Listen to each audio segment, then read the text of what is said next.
Bienvenida, mi bella mujer, al sexto episodio de Mujeres que corren con los lobos.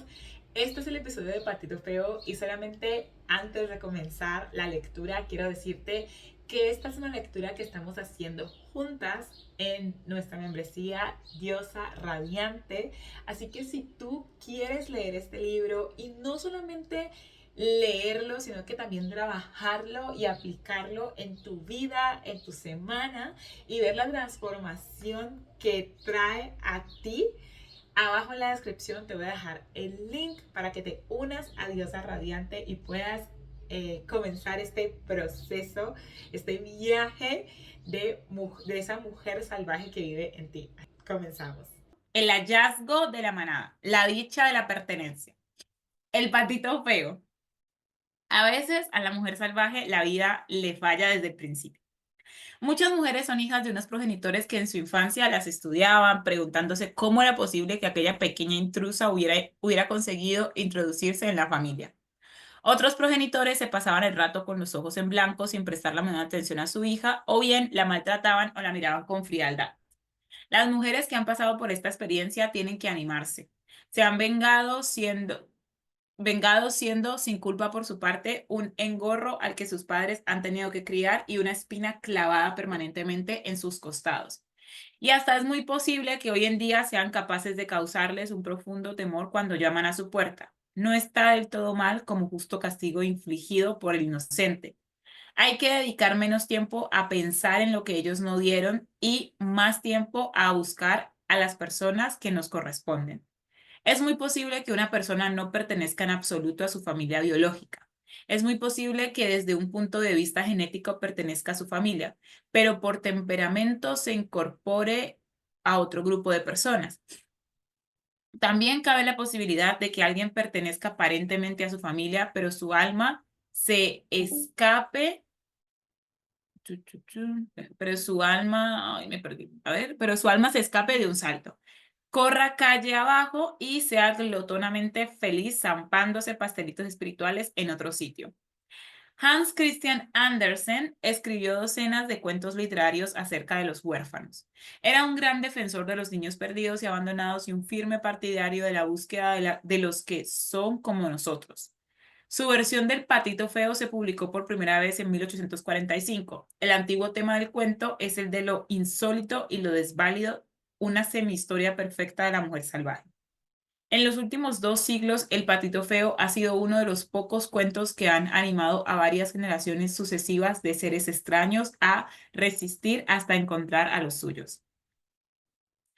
Es lo que yo llamaría un cuento psicológico y espiritual de raíz, es decir, un cuento que contiene una verdad tan fundamental para el desarrollo humano que, sin la asimilación de este hecho, el ulterior progreso de una persona sería muy precario y ésta no podría prosperar del todo desde un punto de vista psicológico, sin resolver primero esta cuestión. He aquí, por tanto, El Patito Feo que yo escribí como cuento literario basándome en la extravagante versión original relatada en lengua magiar por las Palucias Meseloc, las rústicas narradoras de cuentos de mi familia. El patito feo. Se acercaba la estación de la cosecha. Las viejas estaban confeccionando unas muñequitas verdes con gavillas de maíz. Los viejos remendaban las mantas, las muchachas bordaban sus vestidos blancos con flores de color rojo sangre. Los chicos cantaban mientras aventaban el dorado heno, las mujeres tejían unas ásperas camisas para el cercano invierno, los hombres ayudaban a recoger, arrancar, cortar y cavar los frutos que los campos habían ofrecido. El viento estaba empezando a arrancar las hojas de los árboles, cada día un poquito más, y allá abajo en la orilla del río una mamá pata estaba empollando sus huevos. Para la pata todo marchaba según lo previsto hasta que al final, uno a uno, los huevos empezaron a estremecerse y a temblar. Los cascarones se rompieron y los nuevos patitos salieron tambaleándose. Pero quedaba todavía un huevo muy grande, inmóvil como la piedra. Pasó por allí una vieja pata y la mamá pata le mostró su nueva prole. ¿A qué son bonitos?, preguntó con orgullo. Pero la vieja pata se fijó en el huevo que no se había abierto y trató de disuadir a su amiga de que siguiera empollando. Es un huevo de pavo, sentenció la vieja pata. No es un huevo apropiado. A un pavo no se le puede meter en el agua, ¿sabes? Ella lo sabía porque lo había intentado una vez, pero la pata pensó que, puesto que ya se había pasado tanto tiempo empollando, no le molestaría hacerlo un poco más. Eso no es lo que me preocupa, no es lo que más me preocupa, dijo. ¿Sabes que el muy bribón del padre de estos patitos no ha venido a verme ni una sola vez? Al final, el enorme huevo empezó a estremecerse y a vibrar. La cáscara se rompió y apareció una inmensa y desgarbada criatura. Tenía la piel surcada por unas tortuosas venas rojas y azules, las patas eran de color morado claro y sus ojos eran de color de rosa transparente. La mamá pata ladeó la cabeza y estiró el cuello para examinarlo, y no tuvo más remedio que reconocerlo.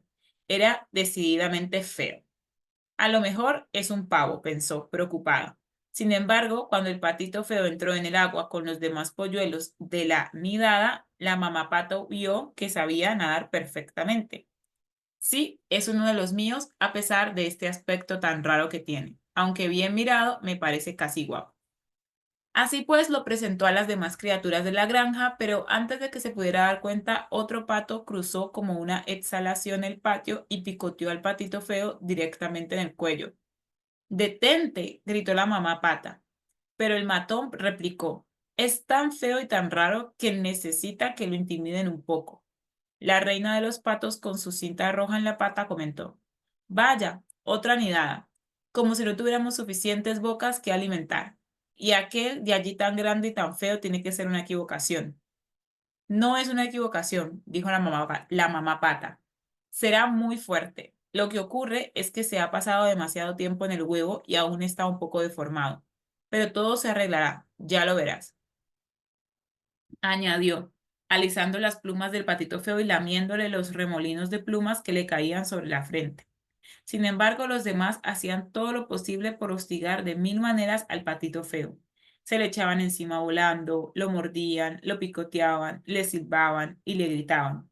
Conforme pasaba el tiempo, el tormento era cada vez peor. El patito se escondía, procuraba esquivarlos, zizagueaba de derecha a izquierda, pero no podía escapar. Era la criatura más desdichada que jamás hubiera existido en este mundo. Al principio su madre lo defendía, pero después hasta ella se cansó y exclamó exasperada, ojalá te fueras de aquí. Entonces el patito feo huyó, con casi todas las plumas alborotadas y un aspecto extremadamente lastimoso, corrió sin parar hasta que llegó a una marisma. Allí se tendió al borde del agua con el cuello estirado, bebiendo agua de vez en cuando. Dos gansos lo observaban desde los cañaverales. Oye tú, feucho, le dijeron en tono de burla, ¿quieres venir con nosotros al siguiente condado? Allí hay un montón de ocas solteras para elegir. De repente se oyeron unos disparos. Los gansos cayeron con un sordo rumor y el agua de la marisma se tiñó de rojo con su sangre. El patito feo se sumergió mientras a su alrededor sonaban los disparos. Se oían los ladridos de los perros y el aire se llenaba de humo. Al final la marisma quedó en silencio y el patito corrió y se fue volando lo más lejos que pudo. Al anochecer llegó a una pobre choza. La puerta colgaba de un hilo y había más grietas que paredes. Allí vivía una vieja andrajosa con su gato despeinado y su gallina visca. El gato se ganaba el sustento cazando ratones y la gallina se lo ganaba poniendo huevos. La vieja se alegró de haber encontrado un pato. A lo mejor pondrá huevos, pensó, y si no los pone, podremos matarlo y comérnoslo. El pato se quedó allí donde constantemente lo atormentaban el gato y la gallina, los cuales le preguntaban, ¿de qué sirve si no puedes poner huevos y no sabes cazar? A mí lo que más me gusta es estar debajo, dijo el patito, lanzando un suspiro, debajo del vasto cielo azul o debajo de la fría agua azul. El gato no comprendía qué sentido tenía permanecer debajo del agua y criticaba al patito por sus estúpidos sueños. La gallina tampoco comprendía qué sentido tenía mojarse las plumas y también se burlaba del patito. Al final, el patito se convenció de que allí no podría gozar de paz y se fue camino abajo para ver si allí había algo mejor. Llegó a un estanque y mientras nadaba, notó que el agua estaba cada vez más fría. Una bandada de criaturas volaba por encima de su cabeza. Eran las más hermosas que él jamás hubiera visto. Desde arriba le gritaban y el hecho de oír sus gritos hizo que que el corazón le saltara de gozo y se le partiera de pena al mismo tiempo. Les contestó con un grito que jamás había emitido anteriormente. En su vida había visto unas criaturas más bellas y nunca se había sentido más desválido. Dio vueltas y más vueltas en el agua para contemplarlas hasta que ellas se alejaron volando y se perdieron de vista. Entonces descendió al fondo del lago y allí se quedó acurrucado, temblando. Estaba desesperado, pues no acertaba a comprender el ardiente amor que sentía por aquellos grandes pájaros blancos. Se levantó un viento frío que sopló durante varios días y la nieve cayó sobre la escarcha. Los viejos rompían el hielo de las lecheras y las viejas hilaban hasta altas horas de la noche. Las madres amamantaban a 3 criaturas a la vez y a la luz de las velas, y los hombres buscaban a las ovejas bajo los blancos cielos a medianoche. Los jóvenes se hundían hasta la cintura en la nieve para ir a ordenar, y las muchachas creían ver los rostros de apuestos jóvenes en las llamas del fuego de la chimenea mientras preparaban la comida. Allá abajo en el estanque el patito tenía que nadar en círculos cada vez más rápidos para conservar su sitio en el hielo. Una mañana el patito se encontró congelado en el hielo y fue entonces cuando comprendió que se iba a morir. Dos ánades reales descendieron volando y resbalaron sobre el hielo. Una vez allí, estudiaron al patito. Cuidado que eres feo, le graznaron. Es una pena, no se puede hacer nada por los que son como tú. Y se alejaron volando. Por suerte, pasó un granjero y liberó al patito, rompiendo el hielo con su bastón. Tomó en brazos al patito, se lo colocó bajo la chaqueta y se fue a casa con él. En la casa del granjero, los niños alargaron las manos hacia el patito, pero éste tenía miedo. Voló hacia las vigas y todo el polvo allí acumulado cayó sobre la mantequilla. Desde allí se sumergió directamente en la jarra de la leche y cuando salió todo mojado y aturdido, cayó en el tonel de la harina. La esposa del granjero lo persiguió con la escoba mientras los niños se partían de risa. El patito salió a través de la gatera y una vez en el exterior se tendió medio muerto sobre la nieve. Desde allí siguió adelante con gran esfuerzo hasta que llegó a otro estanque y otra casa. Otro estanque y otra casa y se pasó todo el invierno de esta manera, alternando entre la vida y la muerte. Así volvió el suave soplo de la primavera. Las viejas sacudieron los lechos de pluma y los viejos guardaron sus calzoncillos largos. Nuevos niños nacieron en mitad de la noche mientras los padres paseaban por el patio bajo el cielo estrellado. De día las muchachas se adornaban el pelo con narcisos y los muchachos contemplaban los tobillos de las chicas. Y en un cercano estanque el agua empezó a calentarse y el patito feo que flotaba en ella extendió las alas. Qué grandes y fuertes eran sus alas. Lo levantaron muy alto por encima de la tierra. Desde el aire vio los huertos cubiertos por sus blancos mantos, a los granjeros arando y toda suerte de criaturas empollando, avanzando a trompicones, zumbando y nadando. Vio también en el estanque 3 cisnes, las mismas hermosas criaturas que había visto el otoño anterior, las que le habían robado el corazón, y sintió el deseo de reunirse con ellas. ¿Y si fingen apreciarme y cuando me acerco a ellas se alejan volando entre risas? Pensó el patito. Pero bajó planeando y se posó en el estanque mientras el corazón le martilleaba con fuerza en el pecho. En cuanto lo vieron, los cisnes se acercaron nadando hacia él. No cabe duda de que estoy a punto de alcanzar mi propósito, pensó el patito. Pero si me tienen que matar, prefiero que lo hagan estas hermosas criaturas y no los cazadores, las mujeres de los granjeros o los largos inviernos. E inclinó la cabeza para esperar los golpes.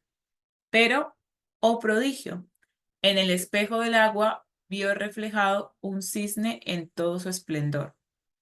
Plumaje blanco como la nieve, ojos negros como las endrinas y todo lo demás. Al principio, el patito feo no se reconoció, pues su aspecto era el mismo que el de aquellas preciosas criaturas que tanto había admirado desde lejos, y resultó que era una de ellas. Su huevo había rodado accidentalmente hacia el nido de una familia de patos. Era un cisne, un espléndido cisne, y por primera vez los de su clase se acercaron a él y lo acariciaron suave y amorosamente con las puntas de sus alas. Le atusaron las plumas con sus picos y nadaron repetidamente a su alrededor en señal de saludo. Y los niños que se acercaron para arrojar migas de pan a los cisnes exclamaron: «Hay uno nuevo». Y tal como suelen hacer los niños en todas partes, corrieron a anunciarlo a todo el mundo. Y las viejas bajaron al estanque y se soltaron sus largas trenzas plateadas, y los mozos recogieron en el cuenco de sus manos el agua verde del lago, y se la arrojaron a las mozas, quienes se ruborizaron como pétalos. Los hombres dejaron de ordeñar simplemente para aspirar bocanadas de aire. Las mujeres abandonaron sus remiendos para reírse con sus compañeros, y los viejos contaron historias sobre la longitud de las guerras y la brevedad de la vida. Y uno, a causa de la vida, la pasión y el paso del tiempo, todos se alejaron danzando, los mozos y las mozas se alejaron danzando, los viejos, los maridos y las esposas también se alejaron danzando, los niños y los cisnes se alejaron danzando y nos dejaron solos con la primavera, y allá abajo, junto a la orilla del río, otra mamá pata empezó a empollar los huevos de su nido. El problema del exiliado es muy antiguo. Muchos cuentos de hadas y mitos se centran en el tema del proscrito. En tales relatos, la figura principal se siente torturada por unos acontecimientos que la rebasan, con frecuencia a causa de un doloroso descuido. En La Bella Durmiente, la 13ª hada es olvidada y no se la invita al bautizo, lo cual da lugar a que la niña sea objeto de una maldición que exigía a todo el mundo de una u otra forma. A veces el exilio se produce por pura maldad, como cuando la madrastra envía a la hijastra a la oscuridad del bosque en Basalisa la Sabia. Otras veces el exilio se produce como consecuencia de un ingenuo error. El griego Hefesto se puso del lado de su madre Hera en una discusión de esta con su esposo Zeus. Zeus se enfureció y arrojó a Hefesto del monte Olimpo, desterrándolo y provocándole una cojera.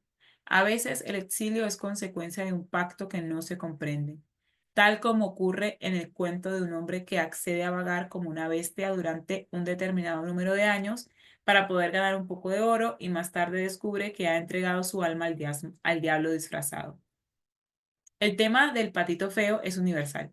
Todos los cuentos del exilio contienen el mismo significado esencial, pero cada uno de ellos está adornado con distintos flecos y ringo-rangos que reflejan el fondo cultural del cuento y la poesía de cada cuentista en particular. Los significados esenciales que aquí nos interesan son los siguientes. El patito del cuento es un símbolo de la naturaleza salvaje que, cuando las circunstancias la obligan a pasar penurias nutritivas, se esfuerza instintivamente en seguir adelante, ocurra lo que ocurra. La naturaleza salvaje resiste instintivamente y se agarra con fuerza, a veces con estilo y otras con torpeza. Y menos mal que lo hace, pues para la mujer salvaje la perseverancia es una de sus mayores cualidades. Otro importante aspecto del relato es el de que cuando el sentimiento anímico particular de un individuo, que es simultáneamente una identidad instintiva y espiritual, se ve rodeado por el reconocimiento y la aceptación psíquicas, la persona percibe la vida y el poder con más fuerza que nunca. El hecho de descubrir a la propia familia psíquica confiere a la persona vitalidad y sensación de pertenencia. ¿Qué tal ahí? Nuria, te toca a ti seguirle. Ok, voy. El exilio del hijo singular. En el cuento, las distintas criaturas de la aldea contemplan al patito feo y de una y otra forma lo consideran inaceptable. En realidad no es feo, pero no se asemeja a los demás. Es tan distinto que parece una alubia negra entre 1 kilo de guisantes. Al principio la mamá pata intenta defender al patito que cree suyo, pero al final se siente emocionalmente dividida y deja de preocuparse por aquel extraño retoño. Sus hermanos y otras criaturas de la comunidad se le echan encima, lo picotean y lo atormentan. Quieren obligarlo a irse, pero el patito feo se muere de pena al verse rechazado por los suyos, lo cual es terrible, pues él no ha hecho nada para merecer este trato, como no sea el hecho de ser distinto y comportarse de una manera distinta. De hecho, sin haber alcanzado ni siquiera a la mitad de su desarrollo, el patito padece un fuerte complejo psicológico. Las niñas que poseen una acusada naturaleza instintiva suelen experimentar un considerable sufrimiento en las etapas iniciales de su vida. Desde su más tierna infancia se sienten cautivas y domesticadas y les dicen que son tercas y se portan mal. Su naturaleza salvaje se revela muy pronto. Son niñas muy curiosas y astutas y ponen de manifiesto unas excentricidades que, debidamente desarrolladas, constituyen la base de su creatividad durante todo el resto de sus vidas. Teniendo en cuenta que la vida creativa es el alimento y el agua del alma, este desarrollo básico es extremadamente importante. Por regla general, el temprano exilio se inicia sin culpa por parte del interesado y se intensifica por medio de la incomprensión, la crueldad de la ignorancia o la maldad deliberada de los demás. En tal caso, el yo básico de la psique sufre una temprana herida. Cuando ello ocurre, una niña empieza a creer que las imágenes negativas que su familia y su cultura le ofrecen de ella no solo son totalmente ciertas, sino que además están totalmente libres de prejuicios, opiniones y preferencias personales. La niña empieza a creer que es débil, fea e inaceptable, y así lo seguirá creyendo por mucho que se esfuerce en modificar la situación. Una niña es desterrada exactamente por las mismas razones que hemos visto en el patito feo.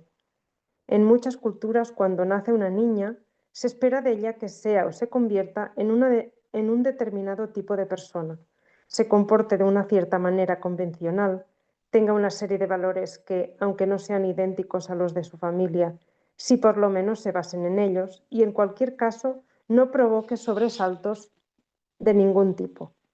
Estas expectativas quedan muy bien definidas cuando uno o ambos progenitores experimentan el deseo de una hija angelical, es decir, de una hija sumisamente perfecta. En las fantasías de algunos padres, la hija que tengan deberá ser perfecta y solo deberá reflejar sus criterios y sus valores. Por desgracia, si la niña sale salvaje, ésta deberá padecer los repetidos intentos de sus padres de someterla a una operación quirúrgica psíquica, en su afán de recrearla y de modificar lo que el alma le pide a la niña. Por mucho que su alma le pida que mire, la cultura circundante le pedirá que se vuelva ciega. Y aunque su alma quiera decirle la verdad, ella se verá obligada a guardar silencio. Pero ni el alma ni la psique de la niña se pueden adaptar a tales exigencias. La insistencia en que se porte de forma apropiada, cualquiera que sea la definición que pueda dar de ello la autoridad. Puede obligar a la niña a huir o a ocultarse bajo tierra o a vagar durante mucho tiempo en busca de un lugar en el que pueda encontrar alimento y paz.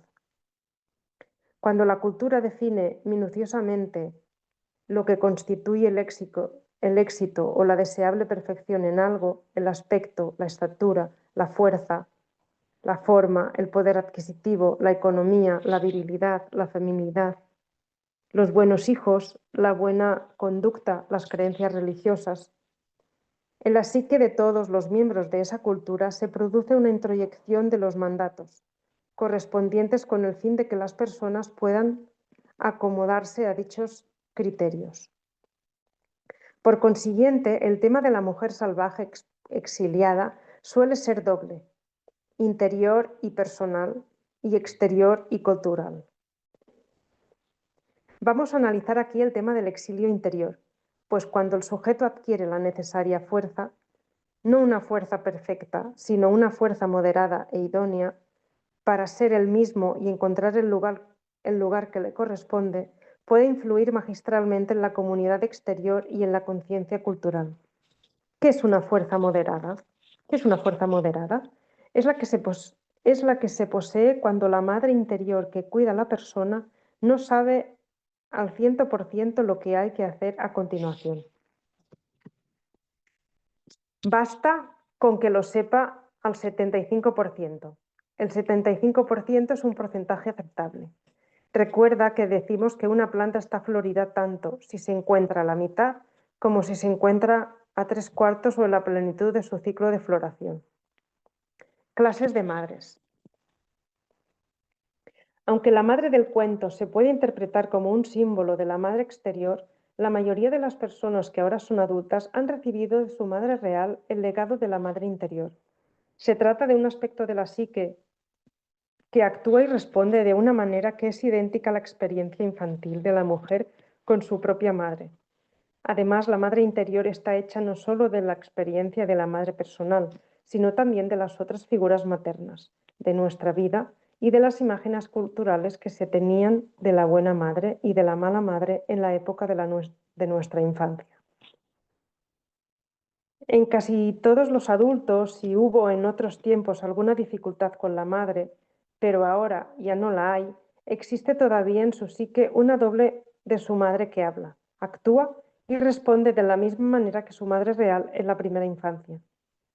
Aunque la cultura de una mujer haya evolucionado hacia un razonamiento más consciente con respecto al papel de las madres, la madre interior seguirá teniendo los mismos valores y las mismas ideas acerca del aspecto y la forma de actuar de una madre que los que imperaban en la cultura de su infancia.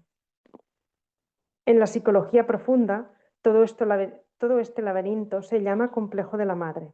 Es uno de los aspectos esenciales de la psique de una mujer y es importante reconocer su condición, fortalecer ciertos aspectos, enderezar otros, eliminar otros y empezar de nuevo en caso necesario. La mamá pata del cuento tiene varias cualidades que analizaremos una a una. Representa simultáneamente a la madre ambivalente, la madre derrumbada y la madre no mimada. Examinando estas estructuras maternas, podremos empezar a establecer si nuestro complejo de la madre interior defiende firmemente nuestras singulares cualidades personales, o si por el contrario necesita desde hace tiempo un ajuste. La madre ambivalente. En nuestro cuento, los instintos de la mamá pata la obligan a alejarse y a aislarse. Se siente atacada por el hecho de tener un hijo distinto. Se siente emocionalmente dividida y, como consecuencia de ello, se derrumba y deja de preocuparse por el extraño hijo. Aunque al principio intenta mantenerse firme, la otredad del patito pone en peligro su seguridad dentro de la comunidad y entonces esconde la cabeza y se zambulle. ¿No habéis visto alguna vez a una madre obligada a tomar semejante decisión, si no en su totalidad, pero por lo menos en parte? La madre se doblega a los deseos de la aldea en lugar de tomar partido por su hijo. En la actualidad, muchas madres siguen actuando de acuerdo con los antiguos temores de las mujeres, que las han precedido a lo largo de los siglos. Ser excluida de la comunidad. Vale. Se me había cerrado el libro. Ser excluida de la comunidad equivale a ser ignorada y mirada con recelo en el mejor de los casos y ser perseguida y destruida en el peor. Una mujer en semejante ambiente suele intentar moldear a su hija de tal manera que se comporte como es debido en el mundo exterior, esperando con ello salvar a su hija y salvarse a sí misma del ataque. De esta manera, la madre y la hija están divididas. En el patito feo, la mamá pata, está psíquicamente dividida y ello da lugar a que se sienta atraída en distintas direcciones. En eso consiste precisamente la ambivalencia. Cualquier madre que haya sido atacada alguna vez se identificará con ella. Una atracción es su deseo de ser aceptada por su aldea. Otra es su instinto de supervivencia. La tercera es su necesidad de reaccionar ante el temor de que ella y su hija sean castigadas. perseguidas o matadas por los habitantes de la aldea. Este temor es una respuesta normal a una amenaza normal de violencia psíquica o física. La cuarta atracción es el amor instintivo de la madre por su hija y su deseo de proteger a esta hija.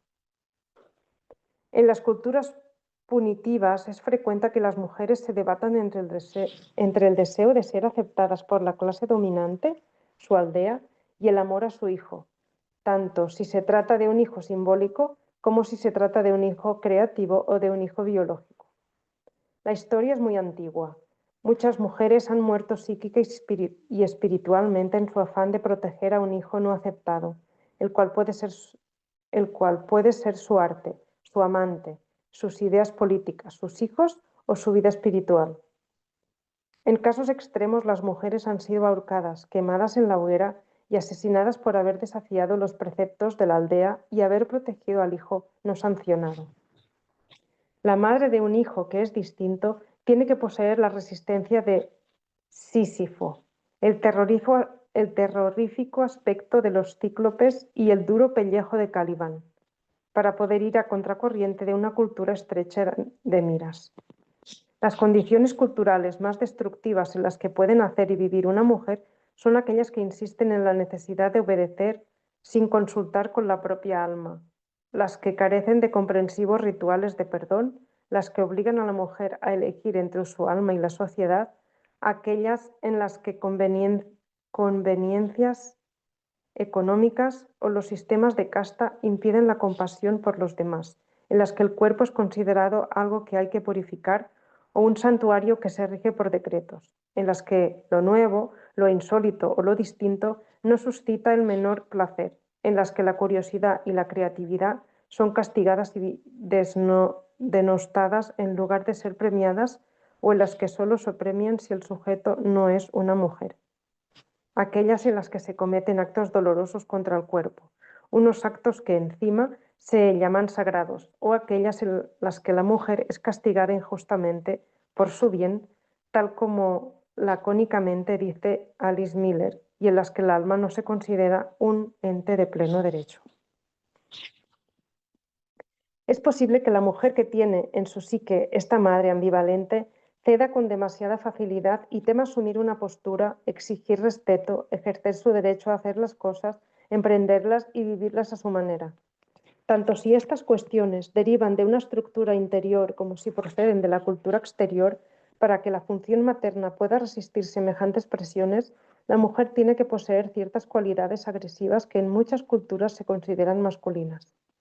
Por desgracia, durante varias generaciones, la madre que deseaba ganar el aprecio de los demás para su propia persona y para sus hijos necesitaba las cualidades que le estaban expresamente prohibidas: vehemencia, intrepidez y fiereza.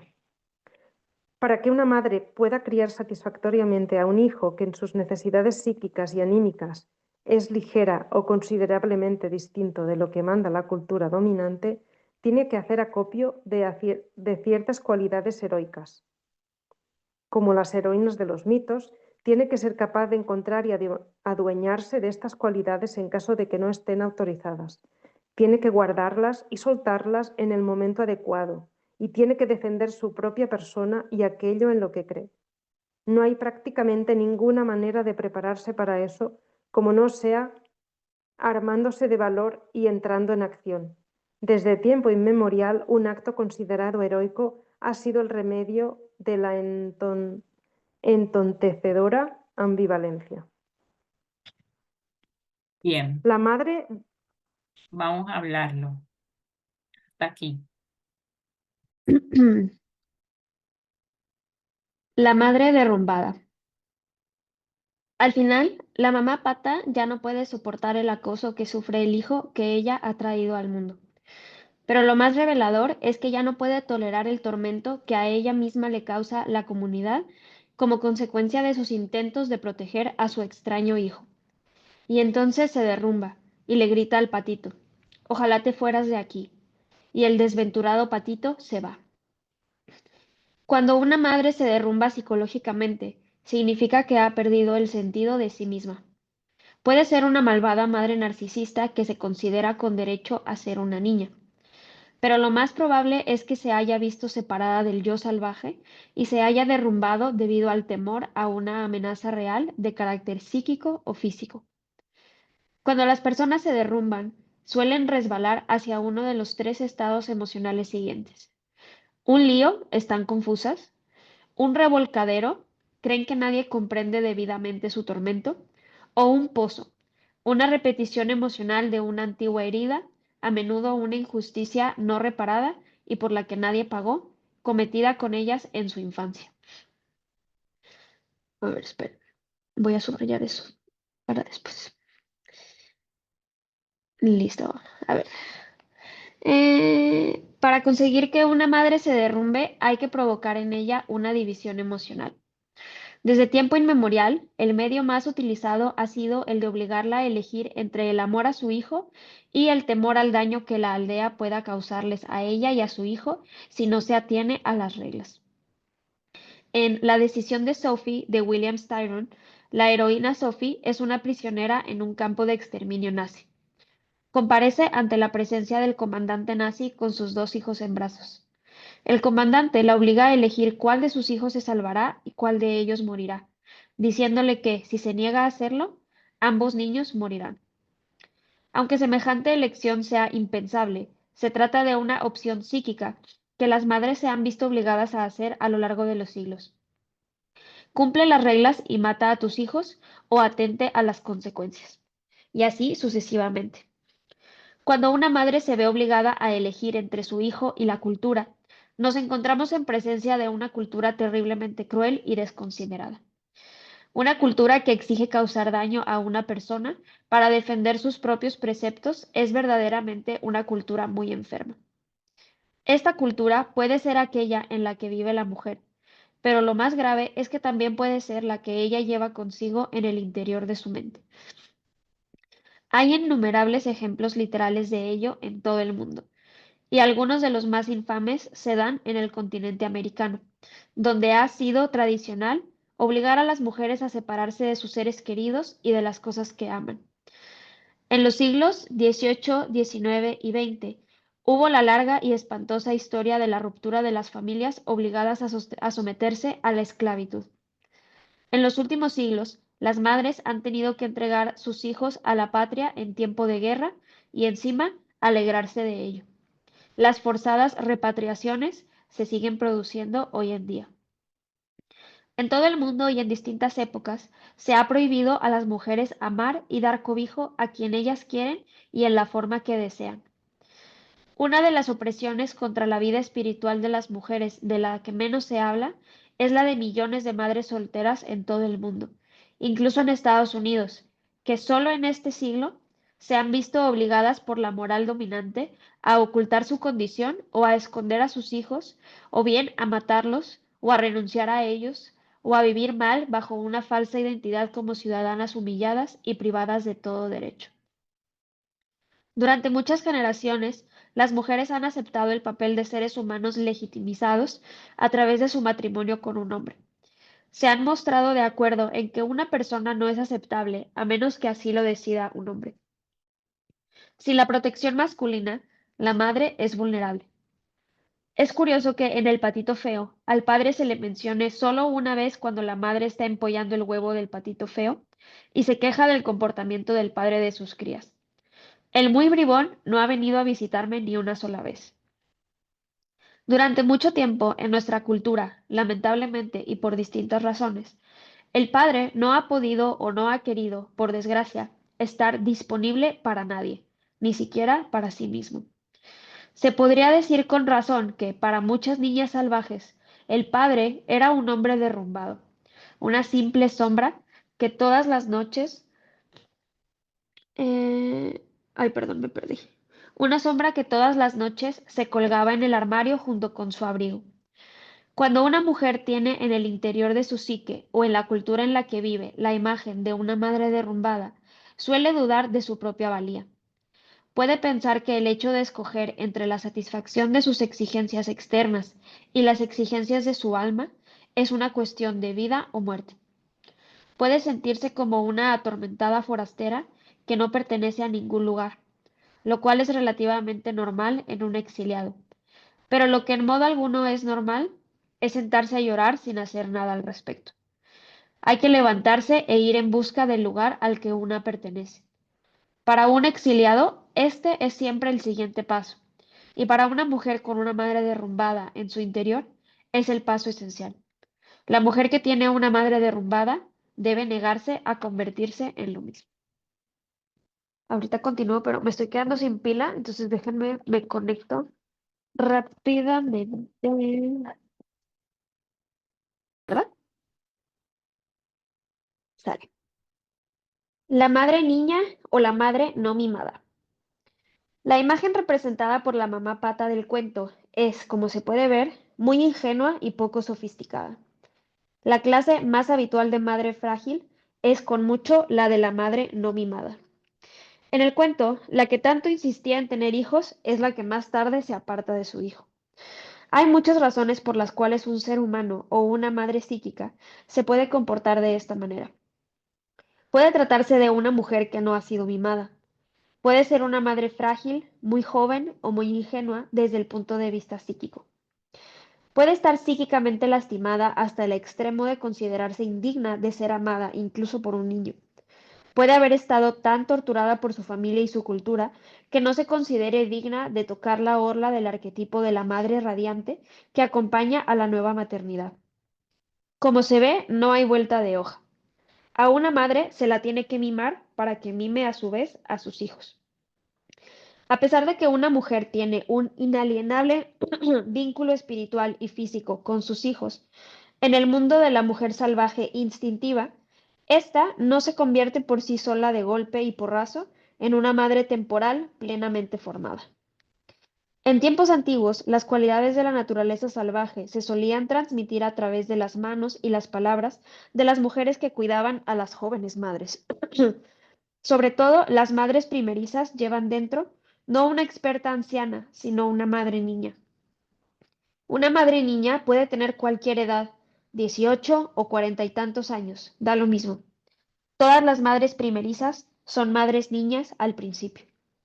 Una madre niña es lo bastante mayor como para tener hijos y sus buenos instintos siguen la dirección apropiada, pero precisa de los cuidados de una mujer de más edad o de unas mujeres que la estimulen, la animen y la apoyen en el cuidado de sus retoños. Durante siglos, este papel ha estado reservado a las mujeres más viejas de la tribu o la aldea. Estas madres diosas humanas, que posteriormente fueron relegadas por las instituciones religiosas al papel de madrinas, constituían un sistema nutritivo esencial de hembra a hembra, que alimentaba a las jóvenes madres en particular, enseñándoles cómo alimentar a su vez la psique y el alma de sus hijos. Cuando el papel de la madre diosa se intelectualizó un poco más, el término madrina pasó a significar una persona que se encargaba de que el niño no se apartara de los preceptos de la iglesia. Muchas cosas se perdieron en esta transmigración. Wow, no sabía eso. Las ancianas eran las depositarias de una sabiduría y un comportamiento que podían transmitir a las jóvenes madres. Las mujeres se transmiten esta sabiduría las unas a las otras con las palabras, pero también por otros medios.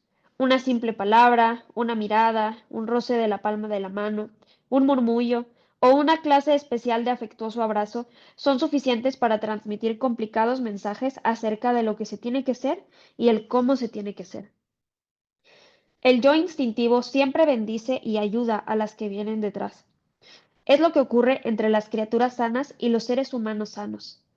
De esta manera, la madre niña cruza el umbral del círculo de las madres maduras que la acogen con bromas, regalos y relatos. Este círculo de mujer a mujer era antaño el dominio de la mujer salvaje, y el número de afiliadas era ilimitado. Cualquiera podía pertenecer a él. Pero lo único que nos queda hoy en día de todo eso es el pequeño vestigio de la fiesta que suele preceder al nacimiento de un niño, y en la que todos los chistes sobre partos, los regalos a la madre y los relatos de carácter escatológico se concentran en unas 2 horas, de las cuales una mujer no podrá volver a disfrutar a lo largo de toda su vida de madre. En casi todos los países industrializados actuales, La joven madre pasa por el embarazo y el parto e intenta cuidar de su hijo en solitario. Es una tragedia de enormes proporciones, puesto que muchas mujeres son hijas de madres frágiles, madres niñas y madres no mimadas. Es muy posible que posean un estilo interno de cuidados maternales parecido al de sus madres. Es muy probable que la mujer que tiene en su psique la imagen de una madre niña o una madre no mimada, o que la tiene glorificada por la cultura y conservada en activo en la familia, experimente presentimientos ingenuos, falta de experiencia y sobre todo un debilitamiento de la capacidad instintiva de imaginar lo que ocurrirá dentro de una hora, una semana, un mes, 1, 5 o 10 años. La mujer que lleva dentro una madre niña adopta el aire de una niña que se las quiere dar de madre. Las mujeres que se encuentran en esta situación suelen poner de manifiesto una actitud generalizada de viva todo, una variedad de hipermaternalismo en la que se esfuerzan por hacerlo todo y serlo todo para el mundo. No pueden guiar ni apoyar a sus hijos, pero al igual que los hijos del granjero del patito feo, que se alegran tanto de tener a aquella criatura en la casa, pero no saben prodigarle los cuidados que necesita, la madre niña acaba dejando a su hijo sucio y apaleado. Sin darse cuenta, la madre niña tortura a sus hijos con varias modalidades de atención destructiva y en algunos casos por falta de la necesaria atención. A veces la madre frágil es a su vez un cisne que ha sido criado por unos patos. No ha conseguido descubrir su verdadera identidad lo bastante temprano como para que sus hijos se puedan beneficiar de ello. Después, cuando su hija tropieza con el gran misterio de la naturaleza salvaje, de lo femenino, en la adolescencia, ella también experimenta punzadas de identificación e impulsos de cisne. La búsqueda de identidad por parte de la hija puede dar lugar al comienzo de un viaje virginal de la madre en busca de su yo perdido. Entre madre e hija habrá, por tanto, en el sótano de la casa, dos espíritus salvajes dándose la mano en espera de que los llamen desde arriba. Estas son, por consiguiente, las cosas que pueden torcerse cuando la madre se ve apartada de su naturaleza instintiva.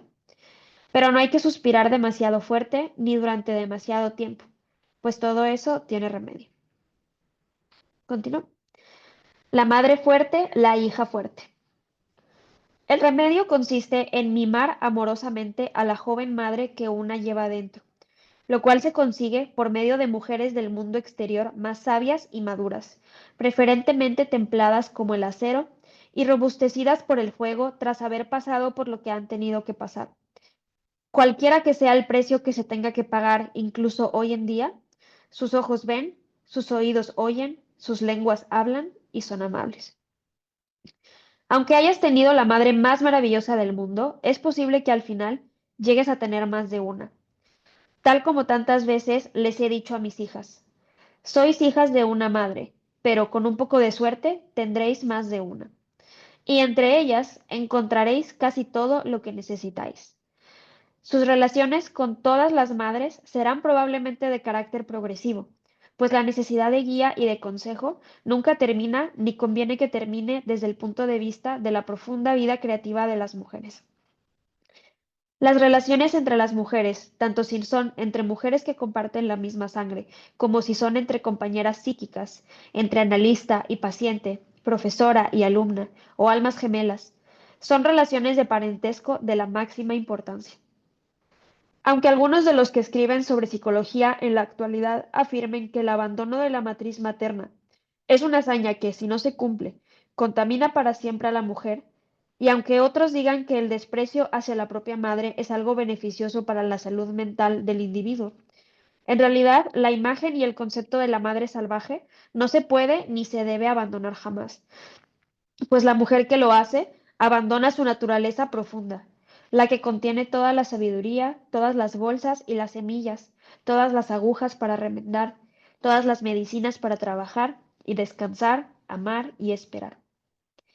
Más que deshacernos de la madre, nuestra intención tiene que ser la de buscar a una madre sabia y salvaje.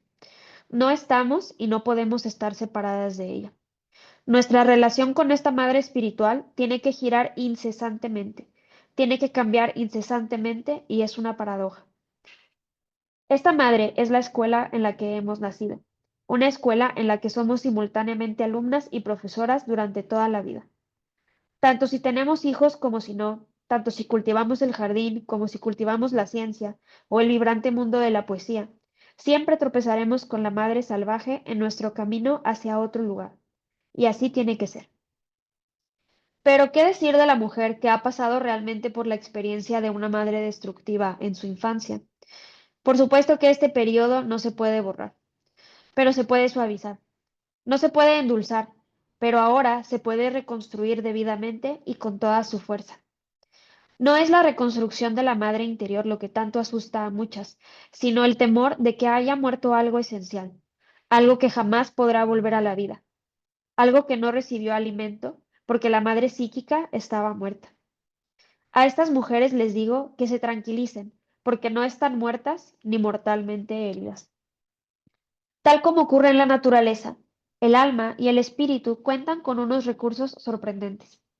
Como los lobos y otras criaturas, el alma y el espíritu pueden vivir con muy poco, y a veces pueden pasarse mucho tiempo sin nada.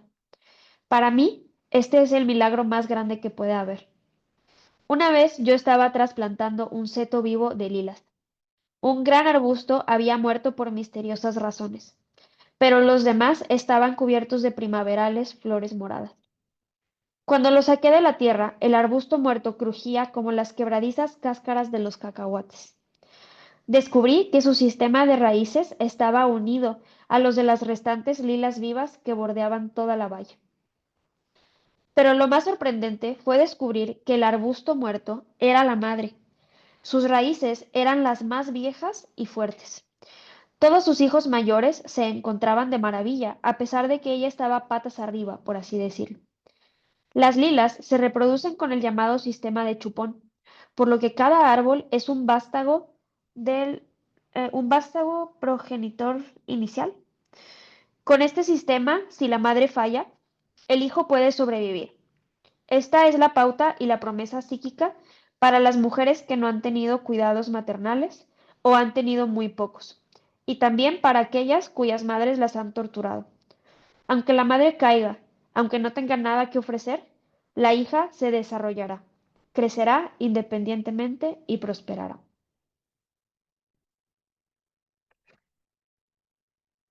Qué fuerte. Oh my. A ver. Julie, seguirías tú. Vale. Las malas compañías. El patito feo va de un lado para otro en busca de un lugar donde descansar. Aunque el instinto que nos indica a dónde tenemos que ir no está plenamente desarrollado, el instinto que nos induce a seguir vagando hasta encontrar lo que necesitamos se mantiene intacto. No obstante, en el síndrome del patito feo hay a veces una especie de patología. Uno sigue llamando a las puertas que no debe, a pesar de costarle que no tendría que hacerlo. Cuesta imaginar que una persona pueda saber qué puertas son las equivocadas cuando nunca ha sabido lo que era una puerta apropiada. Sin embargo, las puertas equivocadas son las causantes de que una persona se vuelva a sentir una vez más una proscrita. Esta búsqueda del amor en todos los lugares equivocados es la reacción al exilio. Cuando una mujer recurre a una conducta compulsiva y repetida, repitiendo una y otra vez un comportamiento que no la satisface y que provoca declive en lugar de una prolongada vitalidad, para aliviar su exilio, lo que hace en realidad es causarse más daño, pues no se cura la herida inicial y en cada una de sus incursiones se producen nuevas heridas. Es algo así como aplicarse una ridícula medicina en la nariz cuando uno se ha hecho un corte en el brazo. Las distintas mujeres eligen distintas clases de medicinas equivocadas. Algunas eligen las que son visiblemente equivocadas, como las malas compañías o los vicios y caprichos perjudiciales o nocivos para el alma. cosas que primero elevan a la mujer y después la derriban al suelo en menos de lo que canta un gallo. Las soluciones a estas opciones equivocadas son varias. Si la mujer pudiera sentarse y contemplar su corazón, vería en él la necesidad de que se reconocieran y aceptaran respetuosamente sus cualidades, sus dotes y sus limitaciones. Por consiguiente, para empezar a curarte, deja de engañarte pensando que un pequeño placer equivocado te curará la pierna rota. Di la verdad acerca de tu herida y entonces comprenderás el remedio que le tienes que aplicar. No llenes el vacío con lo que te resulte más fácil o lo que tengas más a mano. Espera a encontrar la medicina adecuada. La reconocerás porque tu vida será más fuerte y no más débil. Lo que no parece correcto. Como el patito feo, un forastero aprende a mantenerse apartado de las situaciones en las que, aunque uno actúe correctamente, no lo aparezca. El patito, por ejemplo, sabe nadar muy bien, pero no da esa impresión. Una mujer puede ofrecer un aspecto correcto, pero no saber actuar correctamente. Hay muchos dichos acerca de las personas que no pueden disimular lo que son y en un fuero interno no lo desean, desde el texano oriental. Por mucho que los disfraces, no los podrás sacar de paseo. Al español, aunque la mona se viste de seda, mona se queda. En el cuento del patito empieza a comportarse como si fuera tonto. Es uno de esos que no hacen nada a derechas. Echa polvo sobre la mantequilla y cae en el tonel de harina, pero no sin antes haber caído en la jarra de leche. Todos hemos tenido momentos así. Todos lo hacemos al revés. Intentamos arreglarlo y todavía es peor. Al patito no se le había perdido nada en aquella casa, pero ya vemos que lo que ocurre cuando uno está desesperado. Acude donde no debe y hace lo que no debe. Tal como decía uno de mis queridos colegas difuntos, no pueden darte leche en la casa del carnero. Aunque es útil, perdón, tender puentes, incluso con los grupos a, a los que uno pertenece, es importante procurar ser amable. También es imprescindible no forzarse demasiado y no creerse demasiado que si uno se comporta como debe y consigue ocultar todas las comezones y crispaciones de la criatura salvaje, conseguirá parecer una dama amable, reservada, modosa y circunspecta. Esta clase de comportamiento, este afán del ego de encontrar un lugar a toda costa, es el que corta la conexión con la mujer salvaje de la psique. En tal caso, en lugar de una mujer vital, nos queda una mujer sin garra. Nos queda una nerviosa, comedida y bien intencionada mujer que se muere de ganas de ser buena. Pues no, es mucho mejor, mucho más elegante e infinitamente más espiritual ser lo que se es y tal como se es, y dejar que los demás sean también lo que son. El sentimiento paralizado, la creatividad paralizada. Las mujeres afrontan el exilio de otras maneras. Como el patito que se queda atrapado en el hielo del estanque, ellas también se congelan. Lo peor que puede hacer una persona es congelarse. La frialdad es el beso de la muerte, de la creatividad, de la relación y de la vida. Algunas mujeres se comportan como si el hecho de mostrarse frías fuera una hazaña, pero no lo es. Es un acto de cólera defensivo. En la psicología arquetípica, mostrarse frío equivale a carecer de sentimientos. Hay cuentos acerca del niño congelado, del niño que no podía sentir, de los cadáveres congelados en el hielo a lo largo de un periodo en el que nada se podía mover. Nada se podía convertir en nada y nada podía nacer. Estar congelado significa en un ser humano carecer deliberadamente de sentimientos, especialmente hacia la propia persona, pero también y a veces más todavía hacia los demás. Aunque se trate de un mecanismo de autoprotección, es algo muy duro para la psique espiritual, pues el alma no responde a la frialdad, sino al calor. Una actitud helada apaga el fuego creador de una mujer, inhibe su función creadora. Se trata de un problema muy serio, pero el cuento nos da una idea. El hielo se tiene que romper y el alma se tiene que sacar del frío glacial. Por ejemplo, cuando los escritores se sienten muy secos, saben que la mejor manera de mojarse es escribir. En cambio, si se quedan paralizados en el hielo, no podrán escribir.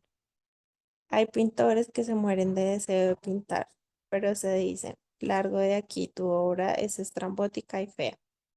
Hay muchos artistas que aún no han conseguido afianzarse o que son muy expertos en el desarrollo de sus existencias creativas y que, sin embargo, cada vez que toman la pluma, el pincel, las cintas, el guión, oyen una voz que les dice, no eres más que un incordio, tu obra es marginal o totalmente inaceptable, porque tú mismo eres marginal e inaceptable.